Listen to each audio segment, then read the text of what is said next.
Charles, how are you? I'm doing well. How are you? I'm great, man. Very, very cool to talk some Tampa Bay Bucks with you. Yes, absolutely. We're talking now about Bellevue University. So tell me what you do at Bellevue University. Let's start there. So I am the director of Undergraduate Admissions at Bellevue University. I've been with the institution almost 15 years. It's crazy to think of. The time's just flown by, but it's been just an enriched experience. Get a chance to work with a lot of great people and work with a lot of great students. So for me, every day going in is just again another unique opportunity to be able to help someone live a lifelong dream, personally or professionally, and help other people, assist them through the process. So 15 years ago, how was Bellevue University different than it is now?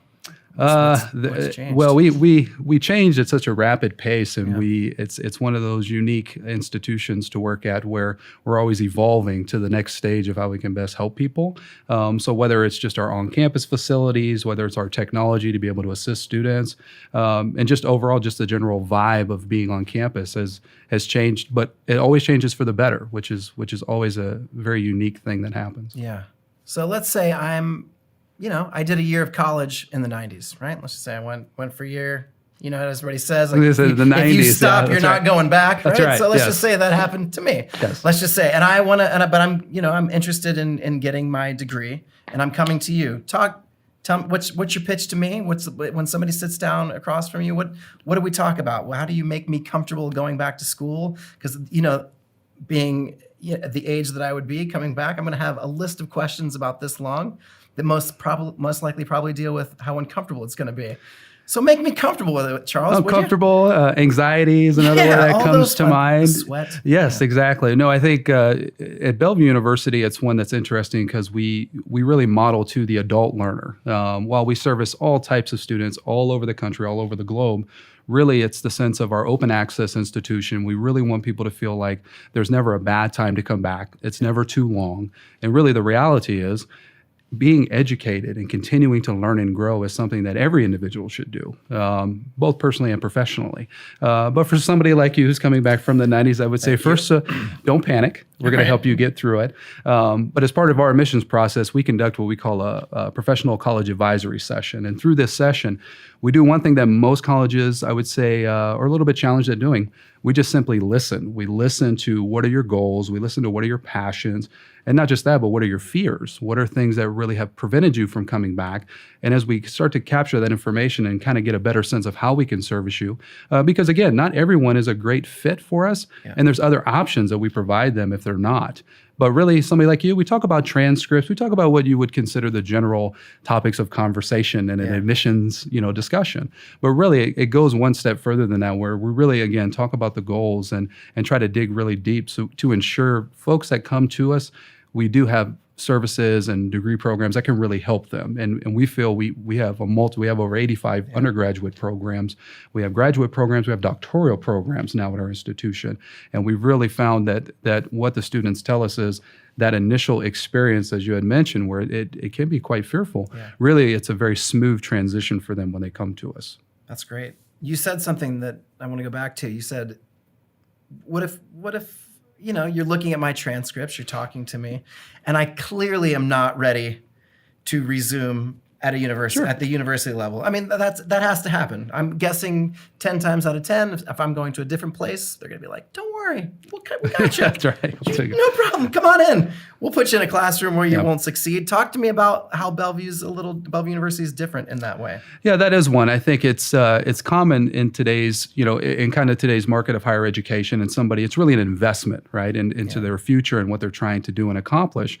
But for us, it does become personal again, where it's not something where we just want to push a student into class when you're not prepared. We really don't have a program that fits you. We really don't have the resources that fit you. And for us, we always recommend, have you thought about a community college, or have you thought about, maybe taking some type of testing courses just to check your level and see where you're at. So those are things where it's crazy to say, but every day we tell people Bellevue is probably not a good fit for you, and you'd be amazed the ones where we say, why don't you go to community college? why don't you take a couple courses just to get back up to speed? And those students come back to us. And actually, they come back to us very grateful and very appreciative because we put them on that path. And they end up staying with us. They become BU alum and graduates and actually start spreading the word of all of the great stuff that we do for our students. Because for us, it really is a passion. It becomes personable for us. And that's one that there's a multitude of options to do that. And we find a path that fits anybody's need. I'm thinking back to all the people that I've talked to today. There's a common thread that all of you have. And it's when you start talking about the experiences of students at Bellevue University, this twinkle might not be the right word, but there is a level of excitement that has popped into every single person that sat in that chair today. And I want to know, why is that there for you? Why is there that passion? What happened to you? What experience at Bellevue University has led you to be this passionate about that? I mean, you're very genuine, obviously. I just want to know where that comes from. I live it and I breathe it. I think I grew up, I was not the most academically successful individual, even coming out of high school. And as I progressed into my undergraduate degree, still had struggles. I actually completed my master's degree at Bellevue University because they provided me the tools and resources that I needed. But the biggest challenge for me was just overcoming that hurdle of failure, because we do need a push every now and again, even when it's the most difficult times for us. But for me, I've had my calling in higher education and just seeing how that connection happens. Anything from a student, taking the first couple courses and then contacting me or one of my counselors back and saying, I've had just a great experience. I really appreciate you helping me get over that hump or get over that hurdle. And when you work in the nonprofit arena, it really becomes a self-gratification of seeing someone succeed.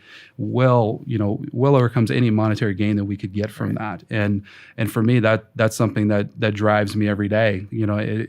I really feel it is my purpose in life to help people and not just see the vision, but help them overcome the challenges that they have, because there always will be challenges. Right. But to see them succeed and to see them overcome and to see them walk across the stage, it's a very fulfilling feeling for me. It goes beyond what we would consider a sales pitch. It goes beyond all that, because I can tell you there are many students every day, even ones that I talk with, where I tell them verbatim, we're not a good fit for you.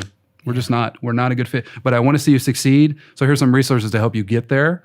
And then lo and behold, again, it's amazing just to see how kind of that story plays out, where they come back and say, actually, no, that I want to come to BU. And yes, please. And I said, I can't walk you through everything. Right. But I will definitely be there to assist you, be right beside you all the way through. That passion, they can't force you to be passionate about your work like that. No, not at all. You either have that or you don't. Not at all. Can you give me a specific example that you think of somebody that you helped guide along the way, the success, as just one success story or 20? No, I can't. I have many. I've been very, very fortunate to be able to work with a lot of good people and a lot of good students, not just the students themselves, but my staff. I'll share a story because I remember very vividly. When I came to the institution, I actually started there as just an academic advisor, as a student coach, helping students, and behavioral science was one of my main degrees that I advised. And I'll never forget her. Her name was Barbara. Barbara, I remember this vividly, Barbara was 72 years old when I had an opportunity to start working with her. And I stayed with her. She finished her degree in about a year and a half. Yeah. She came with transfer credit and associate's degree, but that was it. And she never finished. Her main goal in life was to be a great role model for her granddaughter. And that really resonated with me because she was local and I had an opportunity to meet her face to face. And I had a chance to really gain a better perspective of the impact I was making. In my relationship with Barbara, I mean, we would do everything from exchange Christmas cards to just have idle conversation that she would call in just to check in. She would call me to check in to see how I was doing, which I thought was just fascinating because I was in a different mindset then. And I was really focused. I had a lot of students I needed to assist. But Barbara really took a liking to me, but I remember vividly her telling me, if it was not for you, I would not have been able to do that. I'm a 72-year-old woman. Why would I need to go back to school? Essentially, again, I get very passionate about that because to me, she's saying, I really don't have a lot of time left, in life in general.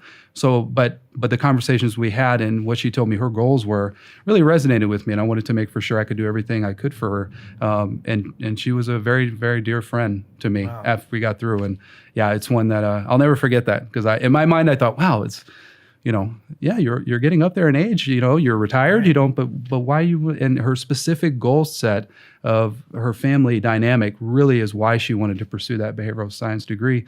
And when she finished, I remember seeing her and she walked across the stage, and it was a fantastic feeling. It really, really was. I had the opportunity to meet her family and her granddaughter, which was amazing. And they were all very appreciative. So for me, it was just a job well done, but to have that impact was pretty significant. I mean, you don't have to be that invested.